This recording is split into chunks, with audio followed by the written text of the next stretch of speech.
Hi friends, welcome back to our channel. Now we are going to discuss about the remaining problems of our previous year question paper, which is held on 19th Jan of 2025, shift 2. We have already discussed that question number 91 to 100 in the part 1. Those who did not watch, please watch it completely. And we are going to discuss about the remaining problems in this part. Okay, so let us observe the next question. Okay, this is question number 101. Okay, choose the incorrect statement. Choose the incorrect statement which is related to the tangents of the circles from the following. ఓకేనా, tangent of the circles సంబంధించిన incorrect statement మనం చూసుకోవాలి. ఓకేనా, the length of the tangents drawn from the external point to the circle are equal. ఇది ఇన్కరెక్టా కరెక్టా? Correct statement. ఒక circle కి ఒక బాహ్య బిందువు గుండా డ్రా చేసిన టాంజెంట్స్ అంటే స్పర్శ రేఖలు సమానము అంటున్నాడు. సో ఇది కరెక్ట్ స్టేట్మెంట్ అండి. ఓకేనా, నెక్స్ట్ సెకండ్ స్టేట్మెంట్ ఇస్తున్నట్లయితే tangent at any point on the circle is perpendicular to the radius through the point of contact. అంటే ఏంటి? Tangent at any point of the circle, ఒక సర్కిల్లోని ఒక పాయింట్ దగ్గర డ్రా చేసిన టాంజెంట్ అనేది దాని రేడియస్ కి పర్పెండిక్యులర్ గా ఉంటుంది. అంటే ఇది కూడా కరెక్టే. ఇది కూడా స్టేట్మెంట్, ఈ స్టేట్మెంట్ కూడా కరెక్టే. నెక్స్ట్ చూడండి, ఒక the tangent to the circle at end points of the diameters are parallel. ఒక సర్కిల్ యొక్క డయామీటర్ యొక్క ఎండ్ పాయింట్స్, ఓకేనా, ఈ ఎండ్ పాయింట్స్ దగ్గర డ్రా చేసిన టాంజెంట్స్ అనేది ఒకదానికొకటి ప్యారలల్ గా ఉంటాయి అని చెప్తున్నాడు. సో ఇది కూడా కరెక్ట్ స్టేట్మెంటే. సార్ మన 4 స్టేట్మెంట్స్ లో 3 కరెక్ట్ అయితే so fourth one is wrong answer. ఓకేనా, సో కావాలంటే మీరు అబ్జర్వ్ చేసినా మనకి ఆన్సర్ వస్తుంది. ఓకేనా, so let's the next question. Read the following statements related to the disjoint sets. Disjoint sets అంటే ఏంటి? 2 sets are said to be disjoint if they don't have any common elements. అంటే రెండు sets కి మధ్య రెండు సమితుల మధ్య ఎలాంటి కామన్ ఎలిమెంట్స్ లేనట్లయితే అలాంటి సమితులను మనం ఏమంటామంటే వియుక్త సమితులు, డిస్జాయింట్ సెట్ అని అంటారు. ఇప్పుడు చూడండి, ఈ సెట్ ఏ అండ్ సెట్ బికి మధ్య ఏమైనా కామన్ ఎలిమెంట్స్ ఉన్నాయండి? కామన్ ఎలిమెంట్స్ లేవు, కాబట్టి ఇవి వియుక్త సమితులు. వియుక్త సమితుల యొక్క వెన్ డయాగ్రామ్ ఎలా ఉంటుంది అంటే వాటిని 2 ఇండివిజువల్ సెట్స్ గా మనం డ్రా చేస్తున్నాము. ఓకేనా, 2 ఇండివిజువల్ సెట్స్ గా డ్రా చేస్తున్నాం. ఇది మ్యూ, ఇది సెట్ ఏ, ఇది సెట్ బి, ఇది 1 2 3, ఇందులో ఏబిసి ఇలా ఉంటాయి. ఓకేనా, ఫస్ట్ స్టేట్మెంట్ చూడండి.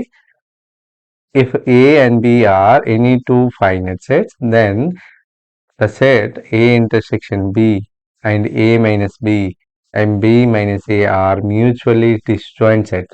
ఓకేనా, A intersection B, A minus B, B minus A are mutually disjoint set.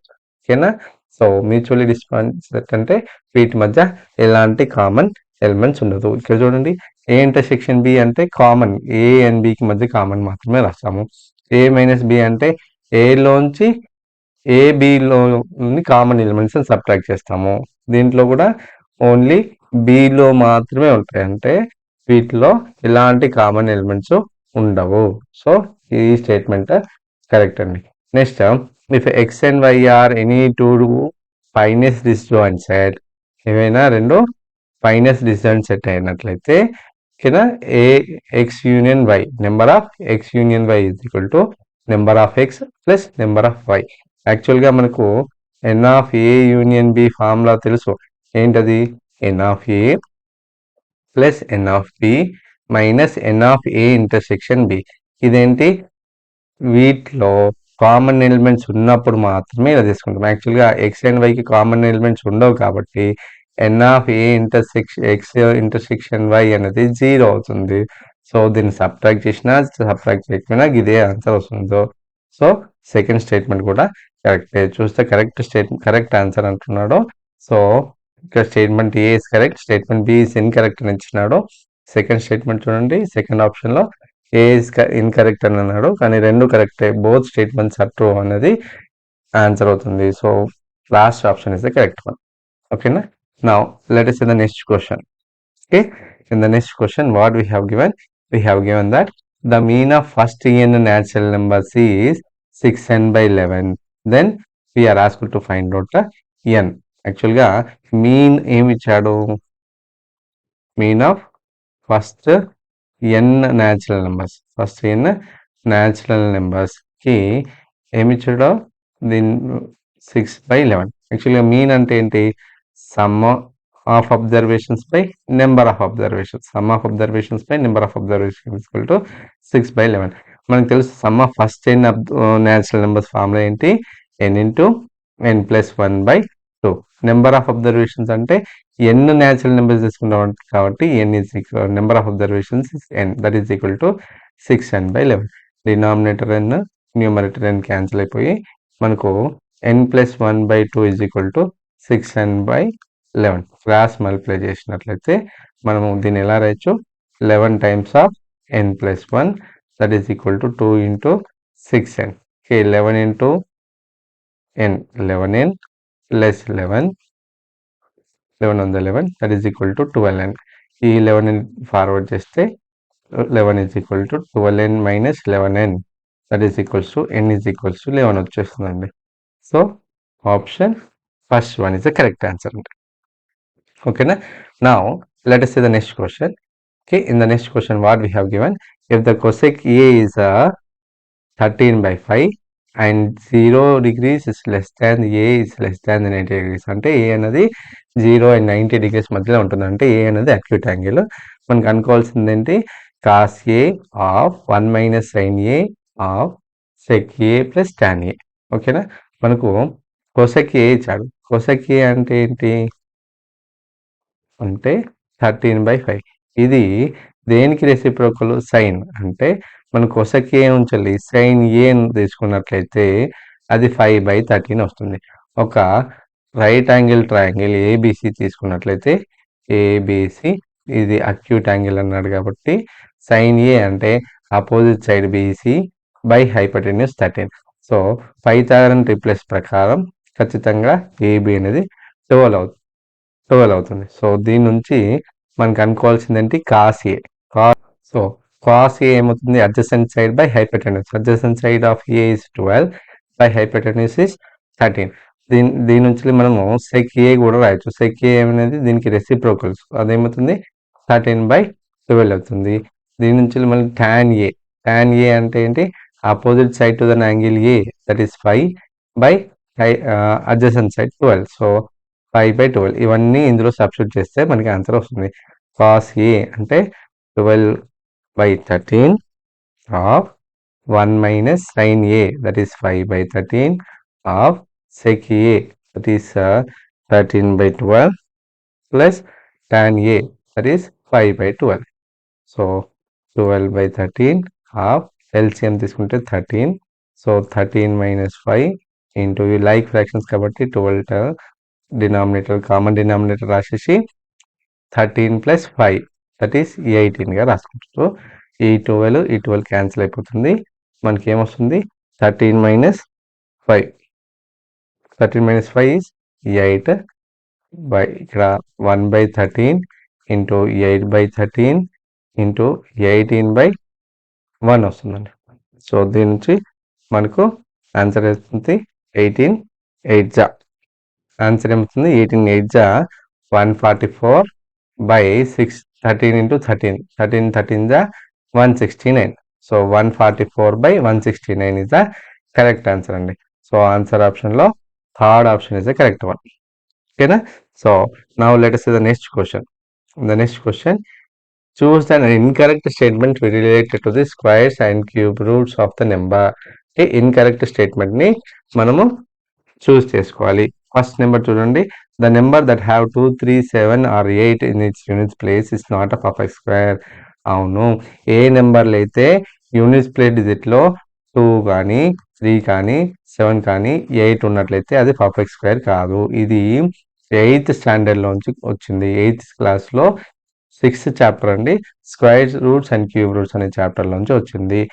దాంట్లో చూసినట్లయితే the numbers which ends with 2 3 and 7 and 8 they are not a perfect square. So this is a correct statement. So first statement is true. ఇక్కడ మనం కనుక్కోవాల్సింది ఏంటి? Correct స్టేట్మెంటా ఇన్కరెక్ట్ స్టేట్మెంటా? Incorrect statement correct కనుక్కోమన్నాడు. So first statement is correct. And second statement చూసినట్లయితే cube of an even number is always even and cube of an odd number is always odd. ఇది కూడా ట్రూ అండి. ఇప్పుడు ఈవెన్ నెంబర్ నేను 2 తీసుకున్నాను. 2 cube ఏమవుతుంది? 8 అవుతుంది. 2 అనేది ఈవెన్, దాని క్యూబ్ కూడా ఈవెన్ అవుతుంది. అలాగే 3 తీసుకున్నట్లయితే ఆడ్ నెంబర్ 3 క్యూబ్ ఏమవుతుంది? 27. 3 అనేది ఆడ్, దాని క్యూబ్ కూడా ఆడ్ అని. సో సెకండ్ స్టేట్మెంట్ కూడా ట్రూ స్టేట్మెంటే. ఓకేనా? Next a perfect cube May end with 3 zeros. ఇది కూడా కరెక్టే. ఏదైనా పర్ఫెక్ట్ క్యూబ్ లో 3 zeros ఉండొచ్చు. 2 zeros ఉన్నట్లయితే అది ఖచ్చితంగా పర్ఫెక్ట్ క్యూబ్ కాదు. సో ఇది కూడా కరెక్ట్ స్టేట్మెంట్. థర్డ్ స్టేట్మెంట్ కూడా కరెక్ట్ అండి. ఓకే, ఫోర్త్ స్టేట్మెంట్ చూడండి. Cube of a single digit is always a 2 digit number. Cube of a single digit is always 2 digit number అని అంటున్నాడు. ఇప్పుడు 4 అనేది ఒక సింగిల్ డిజిట్. 4 క్యూబ్ తీసుకున్నట్లయితే 4 into 4 into 4 ఎంత వచ్చేసింది మనకి? 4 4 16, 16 4 64. ఇది ఒక 2 digit నెంబర్. కానీ దీని నెక్స్ట్ నెంబర్ నేను 5 తీసుకున్నట్లయితే 5 క్యూబ్ ఏమవుతుంది? 5 into 5 into 5. ఓకేనా?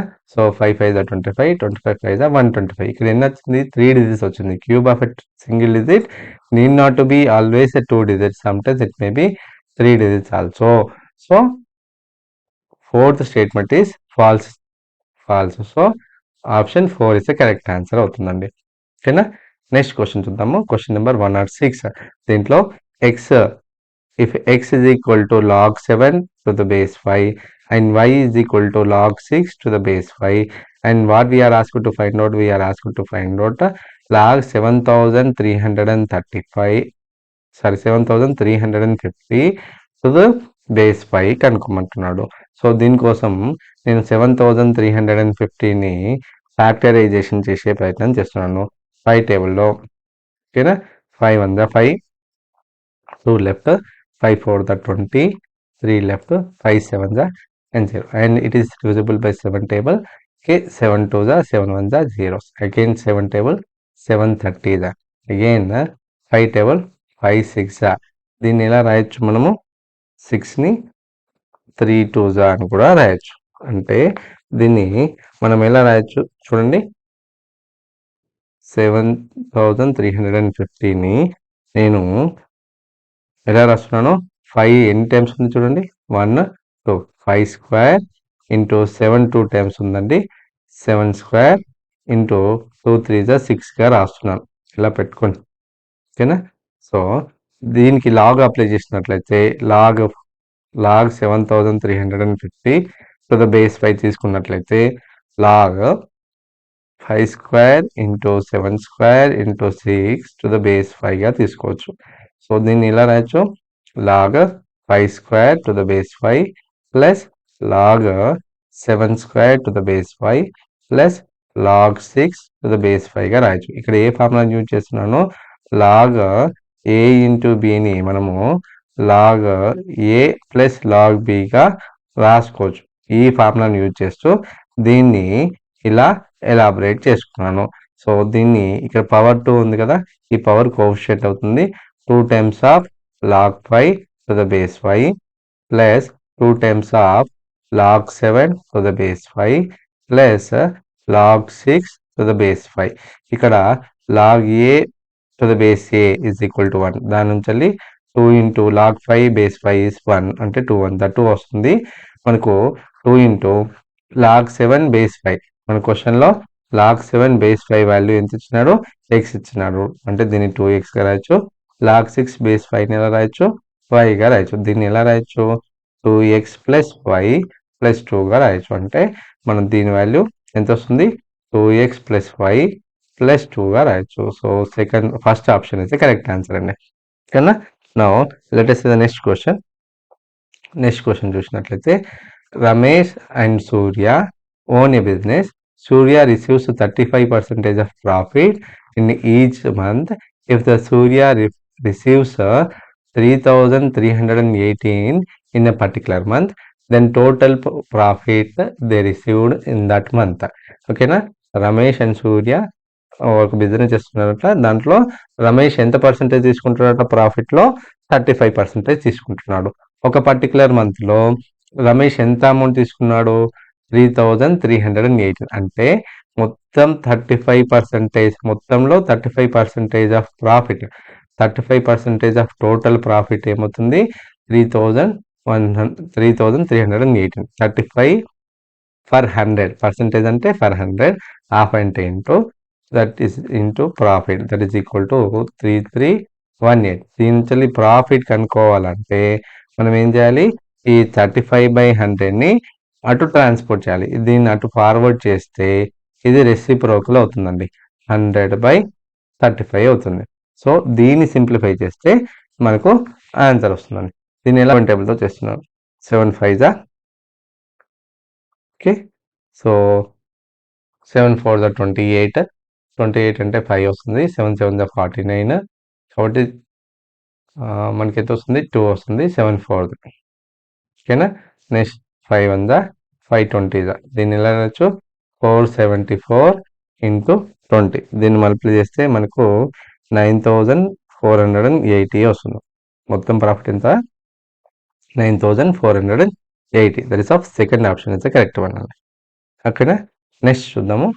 నెక్స్ట్ క్వశ్చన్, కింది వాటిలో గుణ శ్రేణిలో లేనిది ఏవి? ఓకేనా, గుణ శ్రేణి కానిది అడుగుతున్నాడు. సో ఇక్కడ ఫస్ట్ ఆప్షన్ చూసినట్లయితే ఫస్ట్ ఆప్షన్ √2, √8, √18 అండ్ √32 అని ఉంది. ఇక్కడ √2 యాసిడ్గా రాస్తున్నాను. √8ని నేను 4x2గా రాస్తున్నాను. దీన్ని 9x2గా రాస్తున్నాను. దీన్ని 16x2గా రాస్తున్నాను. సో √2, దీన్ని √4 అంటే 2, 2√2, 3√2, దీన్ని 4√2గా రాయొచ్చు. ఇది ఎలా వస్తుంది? దీనికి ఫస్ట్ నుంచి సెకండ్ టర్మ్ ఎలా వస్తుంది? √2 యాడ్ చేయడం, మళ్ళీ √2 యాడ్ చేయడం, అంటే ఇది ఒక అంక శ్రేణి ఫామ్ అవుతుందండి. ఇది గుణశ్రేణి కాదు. గుణశ్రేణి అంటే మల్టిపుల్ టైమ్స్, అంటే మల్టిప్లై చేయగలగాలి. ఓకేనా, వీటి మధ్య డిఫరెన్సెస్ ఏమవుతుంది కాబట్టి ఇది ఒక అంక శ్రేణి ఫామ్ అవుతుంది కాబట్టి ఇది గుణశ్రేణి కాదు. కాబట్టి ఫస్ట్ ఆప్షన్ అయితే కరెక్ట్ ఆన్సర్. యాక్చువల్గా ఇలాంటి క్వశ్చన్కి ఆప్షన్ వెరిఫికేషన్ మెథడే చేస్తున్నాము. సాక్షిగా మనకు ఫస్ట్ ఆప్షనే అది గుణశ్రేణి కాదు అని వచ్చేసింది కాబట్టి ఇక్కడ దీంతో ఆపేయచ్చు. ఓకేనా. ఒక్కోసారి మనకు ఈ ఆప్షన్ 4th ఉంటే 4th వరకు మనం చెక్ చేసుకుంటూ పోవాలి. ఓకేనా. నెక్స్ట్ క్వశ్చన్ చూడండి. ఇది కాస్త ఇంపార్టెంట్ క్వశ్చన్, బాగా అబ్జర్వ్ చేసినట్లయితే question number 109. Okay, a certain sum amounts to the 7,314 in 3 years and 8,586 rupees in 7 years at a simple interest, then the rate of interest per annum, rate of interest per annum అంటే కొంత సొమ్ముని వడ్డీకి తీసుకున్నట్లయితే 3 years తర్వాత ఎంత కట్టాలి? 7,314ని, అంటే interest కలుపుకొని. ఓకేనా, 3 years తర్వాత ఇంట్రెస్ట్ కలుపుకొని ఎంత కట్టాలి? 7,314ని. అదే 7 years తర్వాత ఇంట్రెస్ట్ కలుపుకొని ఎంత కడుతున్నాడు? 8,586 అని కడుతున్నాడు. అయితే ఇంట్రెస్ట్ రేట్ అడుగుతున్నాడు. ఇక్కడ మనకి ఇచ్చిన అర్థమవుతుందా? ఇది అమౌంట్ ఎట్ 3 years, ఇది అమౌంట్ ఎట్ 7 years. ఇక్కడ అమౌంట్ ఫార్ములా తెలుసు మనకి. అమౌంట్ అంటే ఏంటి? Principal plus interest. ఇక్కడ సింపుల్ ఇంట్రెస్ట్ కాబట్టి so amount at end of 3 years అంటే principal amount plus 3 times of interest, అంటే ప్రిన్సిపల్ ప్లస్ 3i ఎంత వచ్చింది? 3 times of interest is equal to 7,314. Next amount at the end of 7 years అంటే వాడు తీసుకున్న అమౌంట్కి 7 years interest కడుతున్నాడు కాబట్టి 7a అంటే p plus 7a that is equal to 8,586. So ఈ రెండింటిని సబ్ట్రాక్ట్ చేస్తే ఈక్వేషన్ 2లోంచి ఈక్వేషన్ 1 సబ్ట్రాక్ట్ చేస్తే మనకి ఏమొస్తుంది? 7i minus p minus p 0 అయిపోతుంది. 7a మైనస్ 3a అంటే 4a వస్తుంది. 4 times of interest is equal to 8,586 minus 7,314. Okay, from this 4 times of interest is equal to what we get? We get it as an 1,272 అండి. So దీని నుంచి మనం ఏం కనుక్కుంటున్నాను, one time of interest అంటే interest కనుక్కుంటున్నాను. Interest for 1 year ఏమొస్తుంది, 1272ని 4తో divide చేస్తే వస్తుంది. ఎంత వస్తుంది, 318 వస్తుంది. 1000. So 1i is equal to interest for 1 year is equal to, మనకు ఎంత అమౌంట్ తీసుకున్నాడు, ప్రిన్సిపల్ అమౌంట్ తెలియదు కాబట్టి నేను ఈ ఇంట్రెస్ట్ని ఫస్ట్ ఈక్వేషన్లో సబ్స్టిట్యూట్ చేస్తాను. ఫస్ట్ ఈక్వేషన్ ఏంటండి, t plus 3i is equals to 7314 అంటే principal amount plus 3 times of 318 that is equal to 7314. So principal amount plus వీటిని మల్టిప్లై చేస్తే మనకు 954 వస్తుంది. That is equal to 7314. So ఈ 954 ఇంటి ఫార్వర్డ్ చేస్తే ప్రిన్సిపల్ అమౌంట్ వస్తుందండి 7314 మైనస్ 954. సబ్ట్రాక్ట్ చేస్తే ప్రిన్సిపల్ అమౌంట్ మనకు 6360 వస్తుందండి. దీని నుంచి మనకు అనుకోవాల్సింది ఏంటి, రేట్ ఆఫ్ ఇంట్రెస్ట్ కనుక్కోవాలి. మనకు అనుకోవాల్సింది ఏంటి, rate of interest.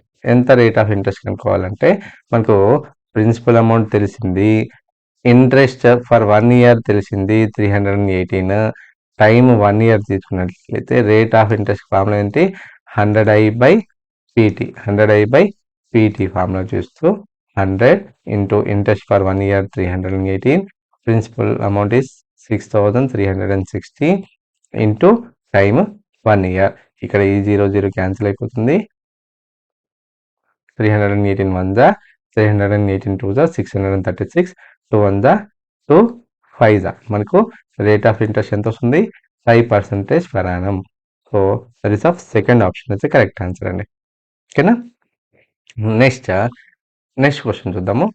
Next question, the area enclosed by the points 4, -2, -4, -2, -4, 2 and 4, 2. ఓకేనా. దీనికి ఏరియా ఎన్క్లోజ్డ్ అంటే ఈ 4 పాయింట్స్తో ఏర్పడే క్వాడ్రిలేటర్ యొక్క ఏరియా కనుక్కోవాలి. యాక్చువల్గా దీని క్వాడ్రిలేటర్ ఏరియా ఫార్ములా యూజ్ చేస్తే కాస్త లెంతీ అవుతుంది, కానీ కొంచెం మనకు ప్లాటింగ్ ఆఫ్ పాయింట్స్ పైన ఏమాత్రం అవగాహన ఉన్నా దీన్ని చాలా ఈజీగా చేసుకోవచ్చు. ఫస్ట్ పాయింట్ చూడండి, ఇది ఏ క్వాడ్రంట్లో ఉంటుంది, పాజిటివ్ అండ్ నెగటివ్.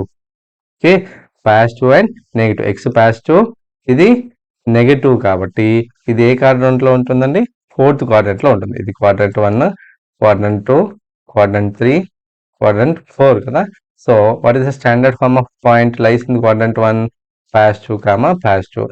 సెకండ్ క్వాడ్రంట్లో మైనస్, ప్లస్. థర్డ్లో మైనస్, మైనస్. ఫోర్త్లో ప్లస్, మైనస్ అవుతుంది. సో ప్లస్, మైనస్ కాబట్టి 4th క్వాడ్రంట్. నేను ఎక్స్ కోఆర్డినేట్ చూస్తుంటే అన్ని 4లే ఉన్నాయి. లో ఎక్స్లో ఇది పాజిటివ్ 4, ఇక్కడికి వచ్చేసరికి -4 తీసుకున్నట్లయితే, అండ్ వై కోఆర్డినేట్స్ అన్ని 2లు ఉన్నాయి కాబట్టి పాజిటివ్ 2, నెగటివ్ 2 ఇలా తీసుకున్నాను. 4, ఈ పాయింట్కి వచ్చేసరికి ఇదేమవుతుంది, 4, పాజిటివ్ 4, 2 అవుతుంది. ఇక్కడ వచ్చే పాయింట్ ఏమవుతుంది, ఈ పాయింట్ -4, 2 అవుతుంది. ఇక్కడ వచ్చే పాయింట్ ఏమవుతుంది, -4, -2. నెక్స్ట్ ఈ పాయింట్ ఏమవుతుందంటే మనకు 4, -2 అవుతుంది. ఇది ఒక రెక్టాంగిల్ ఫామ్ అయింది. ఈ రెక్టాంగిల్లో లెంత్ ఎంత వస్తుంది చెప్పండి, ఇది ఆరిజిన్ అట్లయితే దీని నుంచి ఇక్కడికి 4 యూనిట్స్, మళ్ళీ ఇక్కడికి 4 యూనిట్స్, అంటే దీని length of this rectangle is 8 units. Next breadth చూడండి, ఇది ఇక్కడ నుంచి ఇక్కడికి 2 యూనిట్స్, మళ్ళీ ఇటు 2 యూనిట్స్ కాబట్టి బ్రెడ్త్ 4 యూనిట్స్ అవుతుంది. సో ఏరియా ఏమవుతుంది, area of rectangle is equal to length into breadth, that is 8 4 32 వస్తుందండి, 32 square units. So that is of first option is correct. అంటే ఈ ప్లాటింగ్ ఆఫ్ ద పాయింట్ పైన అవగాహన ఉన్నట్లయితే దీన్ని ఈజీగా చేసుకోవచ్చు. ఓకేనా. నెక్స్ట్ క్వశ్చన్ చూసినట్లయితే 111 క్వశ్చన్. ఓకే, మనకి ఏమి ఇచ్చినాడు, the volume of sphere given us 38,808 centimeters cube and we are asked to find out its total surface area. మనకి వాల్యూమ్ ఆఫ్ స్పియర్ కి ఫార్ములా ఏంటి, 4/3 πr³. దీని వాల్యూ ఎంత ఇచ్చినాడు, 38,808 అని ఇచ్చినాడు. 4/3 పై వాల్యూ ఎంత తీసుకోమన్నాను వరకు ఇక్కడ ఇచ్చాడు కాబట్టి 22/7గా తీసుకోవచ్చు. R cube is equal to 38,808. So వీటిని మల్టిప్లై చేస్తున్నానండి.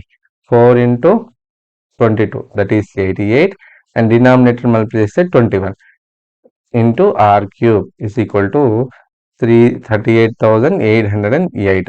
దీంట్లోంచి r cube ఎంత వస్తుంది? 38,808 ఇంటూ దీని రెసిప్రోకల్ అవుతుందండి 21/88 అవుతుంది. ఇక్కడ దీన్ని సింప్లిఫికేషన్ చేసే ప్రయత్నం చేస్తే మనకు ఆన్సర్ ఈజీగా వస్తుంది. సో 11 టేబుల్తో పాసిబుల్ అవుతుంది. 11 is 88, 11 3 is 33, 33 అంటే 38 నుంచి 33 సబ్ట్రాక్ట్ చేస్తే 5 వస్తుంది. Okay, 11 5 is 55. సో ఇందులో 3 వస్తుంది. 11 2 is 22, 30 నుంచి 22 సబ్ట్రాక్ట్ చేస్తే 8. ఓకే, 11 8 మళ్ళీ 4 టేబుల్తో క్యాన్సిల్ చేస్తాను, 8 టేబుల్తో క్యాన్సిల్ చేస్తున్నాను. 8 1 is 8. Okay, 8 4 is 32, 3 left, 8 4 is 32, 1 is. So r cube is equal to 441 into 21. r cube ఎంత వచ్చింది మనకి? r cube ఎంత చూడండి, r cube is equal to 441 into 21.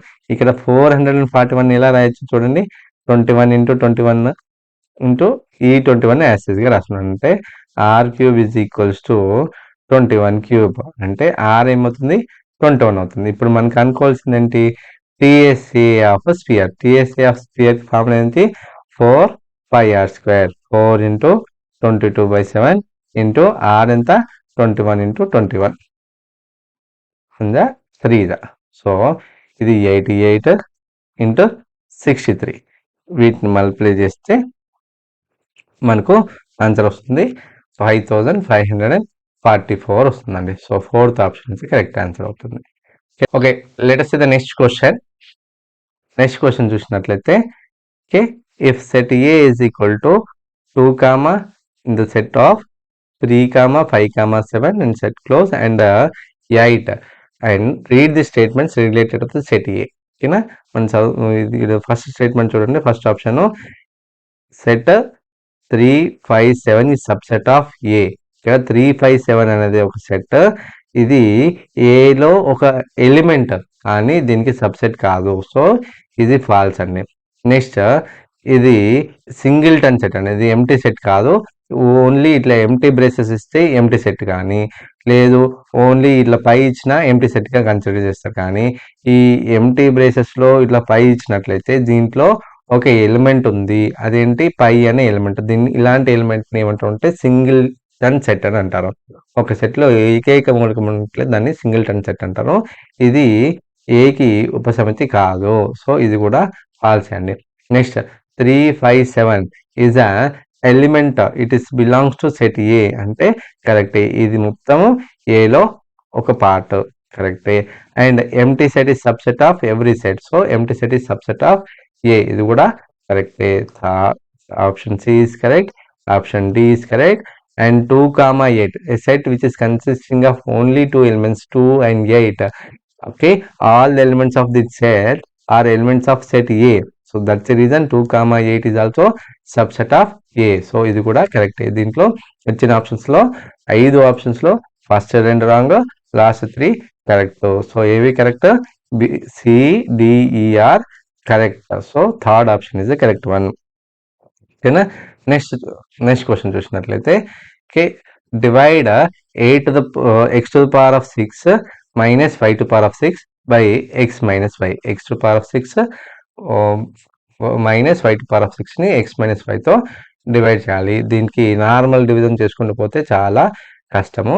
So దానికి ఏం యూజ్ చేస్తున్నాం మనము? బైనామల్ థియరమ్ని యూజ్ చేస్తున్నాము. ఓకేనా, బైనామల్ ఎక్స్పాన్షన్లో మనము ఏం చేసుకోవచ్చు? దీన్ని x to the power of 6 minus 5 to the power of 6ని ఎలా రాయొచ్చు అంటే x minus 5 into x to the power of 5 plus x to the power of 4 into y plus x cube y square plus x square y cube plus x y to the power of 4 plus y to the power of 5గా రాయొచ్చు.